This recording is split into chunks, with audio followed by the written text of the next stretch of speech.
அண்மையில் ஒன்றிய அரசின் சார்பில் நிவாரணப் பணிகளை பார்வையிடுவதற்கும் மீட்புப் பணிகளை பார்வையிடுவதற்கும் டெல்லியிலிருந்து வந்திருந்த அலுவலர் குழு அதனுடைய தலைவர் ஒரு பேட்டியில் தமிழ்நாடு அரசு மிக சிறப்பாக மீட்புப் பணிகளை கையாண்டிருக்கிறது, மிக சிறப்பான வகையில் முன்னெச்சரிக்கை நடவடிக்கைகளை எடுத்திருக்கிறது.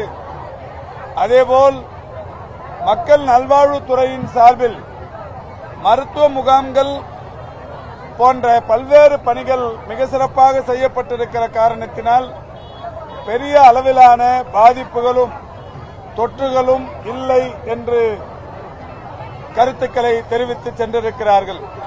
வெள்ளம் பாதித்த பகுதிகளில் அவரவருடைய வீடுகளில் இருக்கிற மேல்நிலை நீர்த்தேக்க தொட்டி, சம்ப் என்று சொல்லக்கூடிய அண்டர் கிரவுண்ட் வாட்டர் டேங்க் போன்ற அந்த நீர்நிலைகளை தூய்மைப்படுத்தி ப்ளீச்சிங் பவுடர் போட்டு சுத்தப்படுத்திக் கொள்ள வேண்டும் என்பதை வலியுறுத்துகிற வகையில் பெருநகர சென்னை மாநகராட்சியின் சார்பில் இன்று சென்னை, காஞ்சிபுரம், திருவள்ளூர் ஆகிய 4 மாவட்டங்களில் நடத்தப்படுகிற மருத்துவ முகாம்களில் ஒவ்வொரு குடும்பத்திற்கும் தேவைப்படுபவர்கள் அனைவருக்கும் அரை கிலோ ப்ளீச்சிங் பவுடரும் தரப்பட்டுக் கொண்டிருக்கிறது.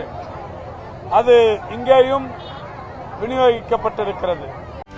செய்திகளை உடனுக்குடனும் துல்லியமாகவும் தெரிந்து கொள்ள சப்ஸ்கிரைப் பண்ணுங்க.